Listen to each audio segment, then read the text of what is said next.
नमस्कार, मैं नियाज खान और आप देख रहे हैं एनएमएफ न्यूज। प्रयागराज में उमेश पाल हत्याकांड आपको याद ही होगा।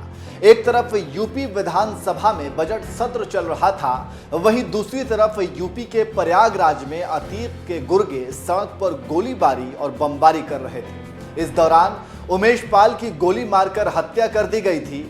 इसके बाद योगी की पुलिस ने हत्यारों को पकड़ने के लिए ऑपरेशन शुरू किया। ताबड़तोड़ गिरफ्तारियां हुई और एनकाउंटर भी हुआ। वहीं हत्याकांड के बाद अब 20 दिन गुजर चुके हैं, लेकिन अब ऐसा लग रहा है कि पुलिस सुस्त पड़ गई है। ऐसा हम इसलिए कह रहे हैं क्योंकि अब तक पुलिस के पास बाहुबली अतीक अहमद के बेटे समेत 5 शूटरों का कोई भी सुराग नहीं मिल पाया है। ऐसे में पुलिस और एसटीएफ पर दबाव पड़ रहा है, तो वहीं मंत्री जी भी इस मामले में चुप्पी साधना ही बेहतर समझ रहे हैं। दरअसल हुआ ये कि औद्योगिक विकास मंत्री नंद गोपाल नंदी कानपुर पहुंचे थे।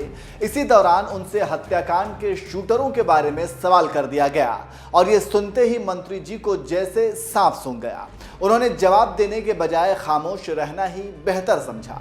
हालांकि आपको बता दें कि मंत्री जी से ये सवाल तब किया गया जब वे कह रहे थे कि जब से योगी आदित्यनाथ ने यूपी की सत्ता संभाली है, तब से गुंडे माफियाओं के खिलाफ लगातार कार्रवाई होती रही है और आगे भी होती रहेगी।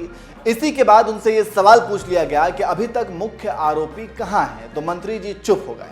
हालांकि ये भी सच है कि योगी के सत्ता में आने के बाद गुंडे भूमाफियाओं पर नकेल तो कसी है। योगी के बुलडोजर ने बाहुबलियों के अवैध कब्जों को कुचला है और उमेश पाल हत्याकांड में भी कई गिरफ्तारियां की गई हैं, यहां तक कि एनकाउंटर भी हुए हैं। लेकिन अफसोस की बात यह है कि हत्याकांड के मुख्य आरोपी अभी भी पुलिस की गिरफ्त से बाहर हैं, जिसकी वजह से सरकार की किरकिरी भी हुई है। इसके अलावा आपको बता दें कि मंत्री नंद गोपाल नंदी के साथ अतीक अहमद की एक तस्वीर सामने आई थी, जिसको लेकर सपा ने निशाना साधा था। इसके अलावा अतीक अहमद के बहन ने आरोप लगाया था कि अतीक से मंत्री नंद गोपाल नंदी ने 5 करोड़ रुपए उधार लिए थे, अब मांगने पर नहीं दे रहे हैं। वहीं अतीक अहमद की पत्नी ने भी मंत्री नंद गोपाल नंदी और उनकी मेयर पत्नी अभिलाषा गुप्ता पर उमेश पाल हत्याकांड में अतीक अहमद को फंसाने की साजिश रचने का आरोप लगाया था।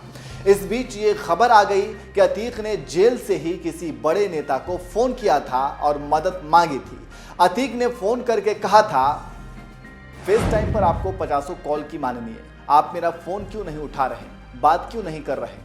वहीं अतीक की आवाज सुनते ही नेताजी ने फोन कट कर दिया था। वैसे एसटीएफ के रडार पर 3 बड़े नेता हैं जिन्हें अतीक अहमद फोन कर सकते हैं। तो इस तरह से उमेश पाल हत्याकांड में हर रोज कुछ ना कुछ नया देखने को मिल रहा है। लेकिन चिंता की बात यह है कि अभी तक हत्याकांड के मुख्य आरोपी फरार हैं, जिसका जवाब औद्योगिक विकास मंत्री नंद गोपाल नंदी के पास भी नहीं है और वे सवालों से कन्नी काट रहे हैं। अब देखना होगा कि उमेश पाल हत्याकांड में योगी की पुलिस आगे क्या करती है।